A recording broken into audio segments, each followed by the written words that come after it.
Our invention is a life jacket with an MOF-based filter generating electricity from seawater continuously. The graphite cubes touches the skin and absorbs the heat into them. 當佢發燒嘅時候呢，我哋就可以擺喺佢個頭度。位於沙田區嘅香港浸會大學附屬學校黃錦輝中小學嘅小學生喺老師們嘅帶領下，憑着兩項發明 Graphical 同埋 Ocean Spark Life Jacket 喺第51屆日內瓦國際發明展中榮獲4個獎項。所有嘅發明嘅背後，最 first step 咧，其實係由同理心開始。平時喺飛機上面都會見到救生衣上面嗰個燈，其實都係用電池。其實電池咧對個海洋會造成污染啦，發光嘅時間都唔係太耐。咁所以咧，我哋就諗啦，如果有一樣嘢可以喺海水就可以發到電，咁我哋就可以用喺救生衣度，令到佢喺個海洋度長期發光。This is our prototype, and this is the light that we stick on, the on-off switch, and this is where the seawater goes in. This is called the MOF. This is our prototype, and there are 6 graphite cubes here. 石墨嘅多窮結構呢係可以幫助散熱，咁我哋呢就自己諗咗一啲 application。我哋喺日常生活當中呢，好多大人或者小朋友會發燒啦，可以15分鐘內降低3度，係比傳統退熱貼好好多，唔會唔舒服又唔會黐粒粒。我一開始聽到呢個 program 嗰陣時，我就好想參加。其實呢啲知識咧喺我哋呢個年紀咧，相對係比較困難啦，同埋都係之後先會接觸嘅。咁但係就算我哋有好多地方唔明白，我哋嘅老師都好細心同埋好努力咁樣指導我哋，希望我哋可以理解到啦呢個科技係點樣運作。佢會接觸到中學嘅課題、大學嘅課題。其實我哋要將佢變成佢可以digest 到嘅知識先。唔單止對老師啦，亦都係對學生嚟講係一個幾大嘅挑戰。我哋自己都有上網揾資料，同埋我哋嘅老師幫我哋提供呢啲資料，同埋訓練我哋咯，同埋做好多實驗。我哋喺做科賽嘅過程入邊咧，一定係遇到好多咧實驗結果其實係不似預期。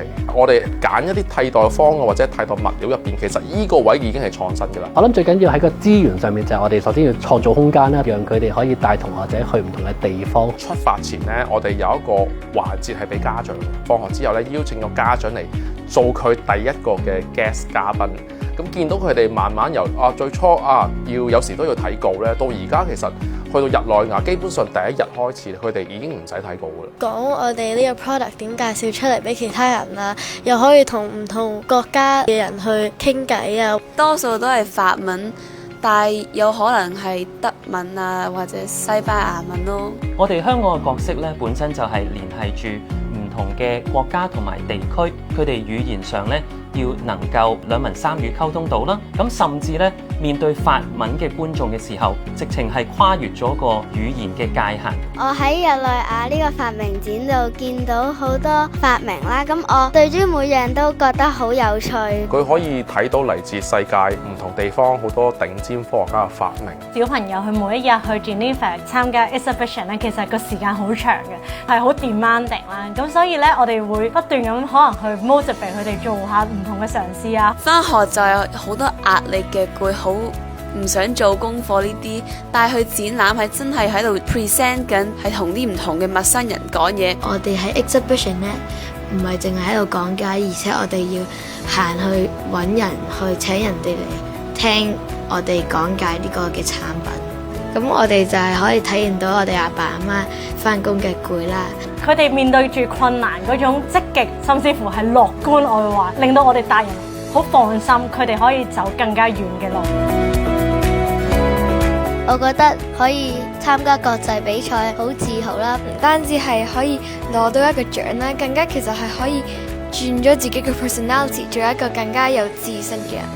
其實我哋家長都好戥我哋開心咯。佢哋一聽到我哋攞到好多獎嘅消息嘅時候，佢哋其實第一個反應都係好開心啦，跟住恭喜我哋啦。獎項係一個鼓勵啦，我諗最緊要係小朋友喺個比賽裏邊同唔同嘅評審嘅一個交流裏邊學到嘅嘢，遠比一個獎項一個獎牌重要啦。我學會咗唔好咁輕易放棄，同埋要堅持到底咯。就算要好辛苦都好，最後嘅成功都係值得。都想繼續去研究一啲新嘅科學發明啦，或者試下做一個科學家。希望將來嘅小朋友可以挑戰自己，突破難關。我希望我哋嘅老師同埋同學可以透過科學發明，令到世界更加美好。我哋學校都會一如以往啦，繼續都讓每個小朋友發光發亮啦，盡可能咧幫佢完成，幫佢追夢。同學仔加油！